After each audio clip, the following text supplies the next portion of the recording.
Paul. Thank you. Thank you very much, ladies and gentlemen. My name is Dave Letterman, your humble host for the proceedings tonight, and thank you for joining us both here in our studio and in your very own home there. Ha, ha, ha! I tell you, New York City gets stranger and stranger. Listen to this now. Negotiators, they're going right down to the wire on this. There's a threatened pickets strike here in New York City. Now, union leaders say that unless they have a new contract by midnight, they're ordering their members to put down their signs and go home.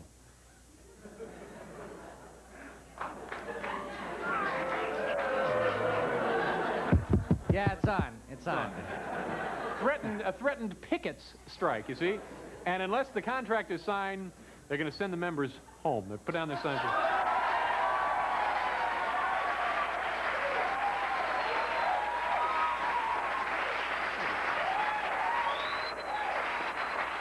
Ah, yes. And that's what editing is all about. Thank you. Let's see. What do you think, Kevin, two? I don't know. All right, I'll try two. If you believe the United States government didn't have anything to do with the plane that was shot down in Nicaragua a couple of days ago, you probably believe that the Russian nuclear submarine that sank off our coast was just out there trying to save whales. But you know...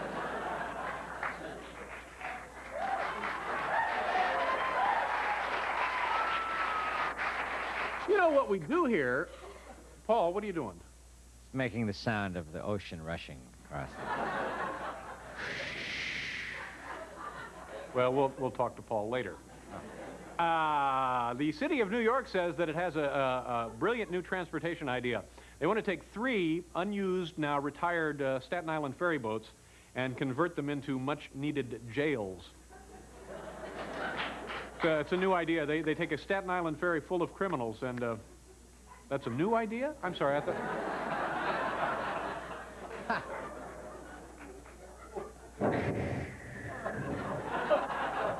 Our director, Hal Gurney, now making the same noise Paul was making earlier. All right, let's get it out of our systems. We'll all make the damn noise now, okay? The ocean rushing, Paul, yeah. Is it?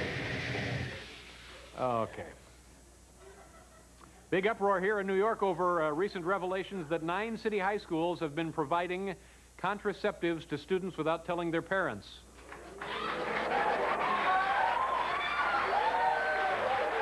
See, that's not the attitude to take. So now school officials have agreed to a compromise. They will continue to give out free contraceptives, but they'll be provided for use only in... Let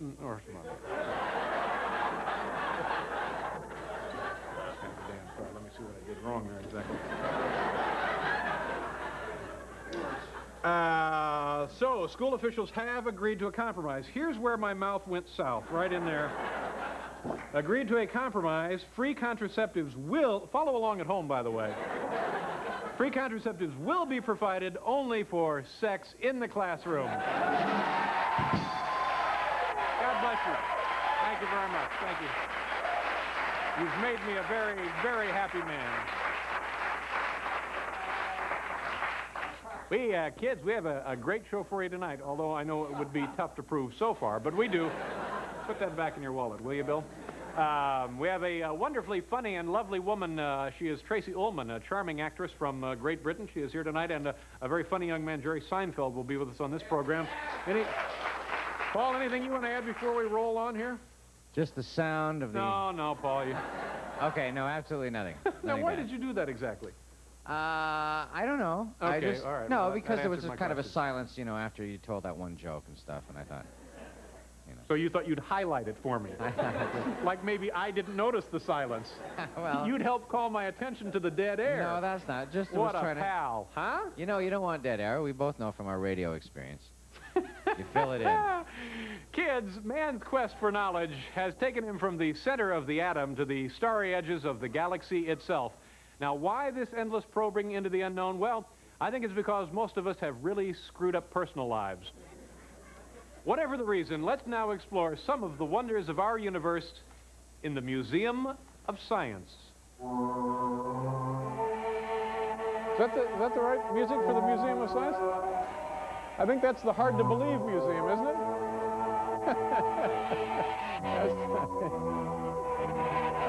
Oh.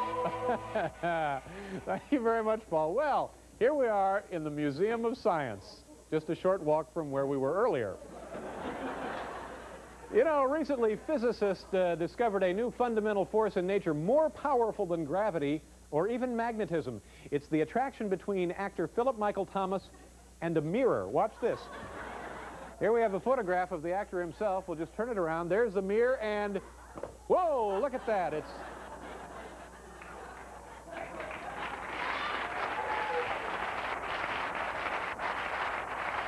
Are we here for this?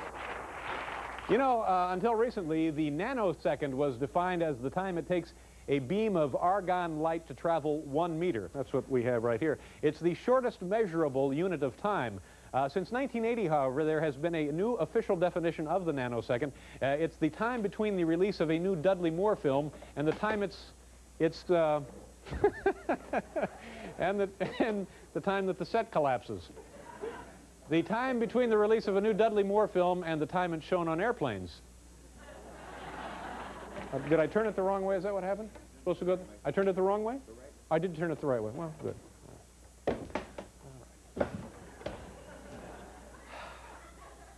If reduced to their constituent elements, the chemicals in the human body would be worth approximately $5.83. However, there is an exception. Right here. The chemicals that once made up the body of David Crosby had an estimated street value of nearly $350,000.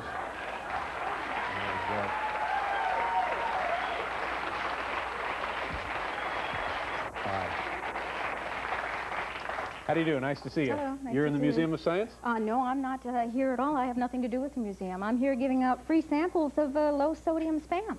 Would you like to try a piece? Well, sure. Yeah, I Sure, might as well. It's really quite delicious. Thank you very much. In fact, you know, it's a perfect snack or a convenient meal. You can have it fried for breakfast Fried, yeah. instead of bacon. Or my favorite is to mix it up with a big bowl of noodles and have it while watching TV. I wish I was doing that now. Hi, aren't you Regis Philbin? No, I'm Gary Collins. Thank you. Okay. I have a mouthful of low-sodium Spam. Boy, it's like a weekend off. It'll be gone in a couple of days, don't worry. All right, here we go. Geologists at Exxon are working on a project that should meet America's petroleum needs well into the 21st century. How? Well, simply by, low-sodium Spam. Simply by extracting high-grade crude oil from the head of Jerry Lewis. Run for your lives, it's a gusher.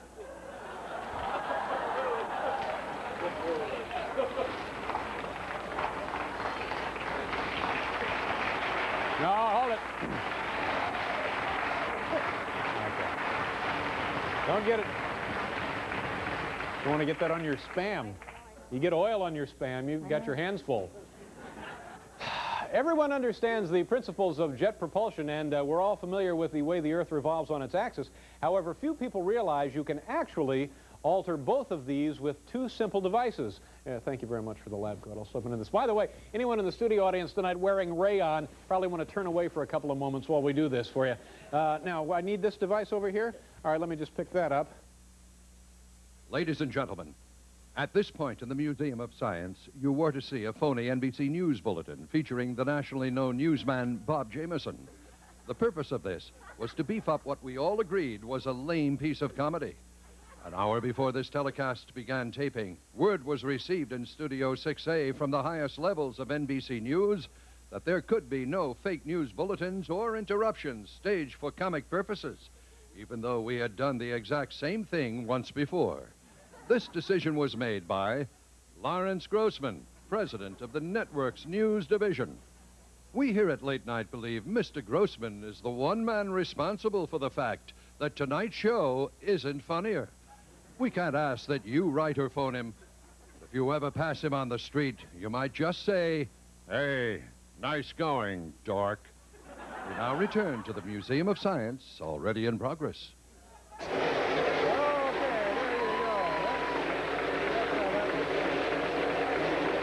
Okay. And there you have it. It's really quite simple when you think about it. And ladies and gentlemen, that's our visit to the Museum of Science. Thank you so much. Thank you very much. there are chicks. Yeah! Just waiting for kissing. What are you doing? Oh. And our thanks to Lawrence Grossman, president of NBC News, for making everything possible tonight. NBC News controls this network, by the way. The news department? The news department. Anything they want, they can come right in and say, no, don't do that. But you think that we could call up and say, don't run that story about Chernobyl or something? No, we couldn't do that.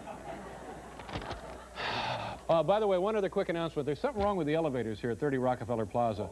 You can't get on or off an elevator. It takes you like 8 minutes to get from the 14th floor to the 6th floor, and it drops and jiggles and bounces, and the doors open, and then they sort of not open, and then they reopen in the middle, and big greasy flywheels are flying by.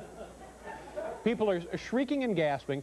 If I plunge to my death in an elevator here at 30 Rock, I want everybody out there to file a class action suit, okay?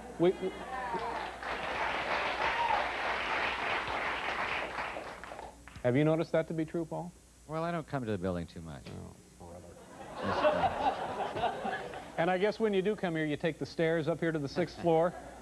No, but it's really, the studio elevators are all right? It's really the office elevators. Yeah. What did I say? Well, I don't have an office or anything, so, I don't use it. Well, you have one, you just don't use it. Yeah, that little corner of my office. We have your little table, your little chair, everything is right in it. I know. It's just a little card table in the corner of your office is just, I don't know. But no, come up and use it. Do some of your paperwork up there. We'd love to have you. One of the legs is shorter than the other leg.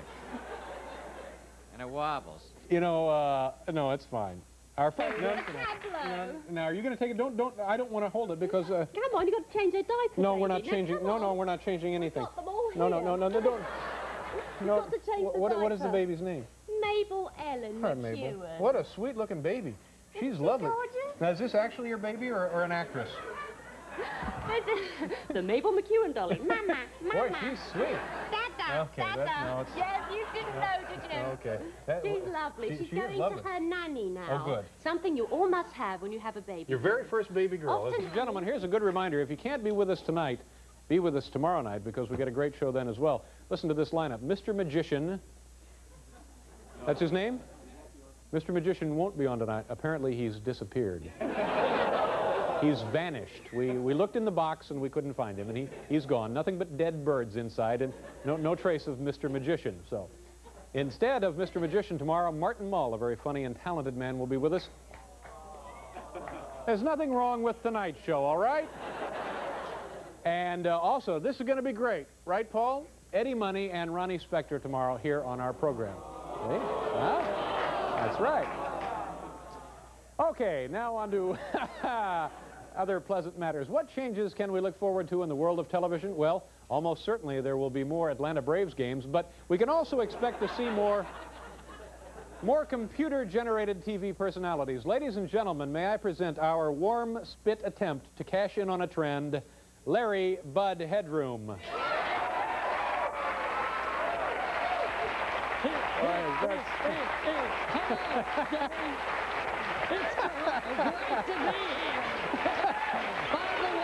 Okay, Larry. My skull really hurts. Okay. I may pass out at any minute. Okay, hang on, Larry.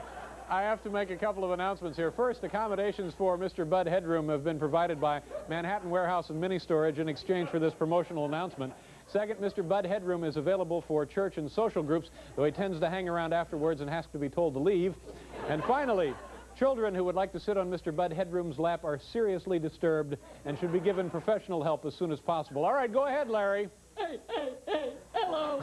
Oh, God. I'm Larry Bud Headroom. Yes. I'm here to answer your question about personal financial matters and affairs of the heart. Let's get right to the first one, please. I've only got enough air for about 5 minutes. Okay, Larry, you had a drink at lunch, right? Yes. Okay, who has the first question for Mr. Bud Headroom this evening? Hi, how are you? Stand up, please. What is your name? Gloria Finkelstein. Gloria? Yes. And your last name again? Finkelstein. Finkelstein. Nice to have you here. And where do you live? In Riverdale, New York. What do you do for a living? I'm a project manager for a medical publishing company. I don't know what that means, but I'll take your word for it. Do you have a question for Mr. Bud Headroom? Sure. How do you make $1 million? Oh, good question, Larry. Listen, Gloria, Money doesn't buy happiness. Dozens of men whose pursuit of money has left them wealthy, but alone. And here's the important point. These lonely men will pay top dollar for the company of ladies like yourself. It won't be easy. Most of the men are repulsive. But you'll soon have that million you long for. Bob Rooney, please give this nice person an assortment of General Electric fluorescent tubes. Hope you enjoy the light bulb. Nice to meet you.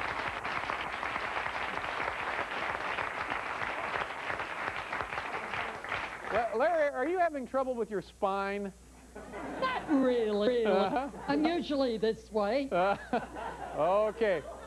Somebody fasten the restraints, please.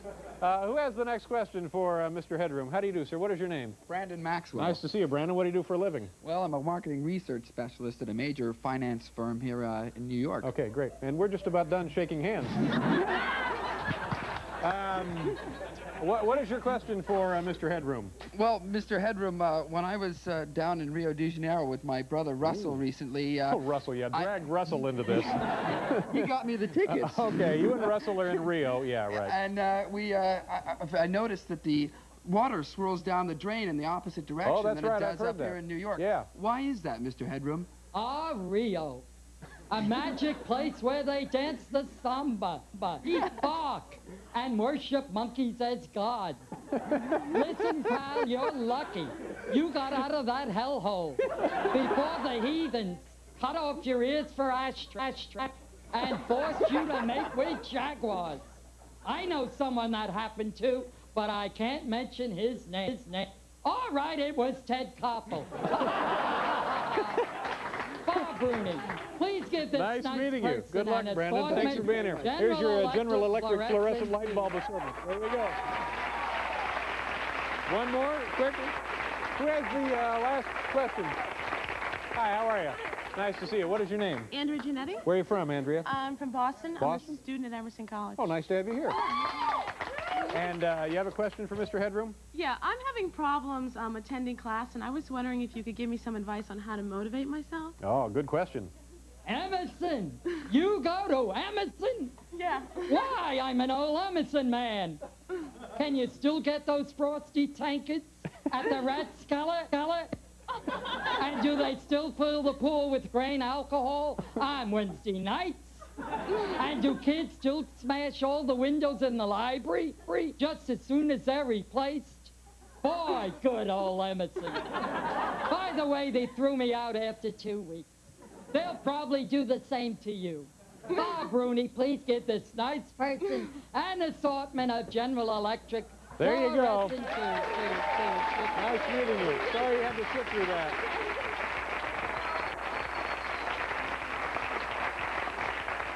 Oh, my. We'll be right back.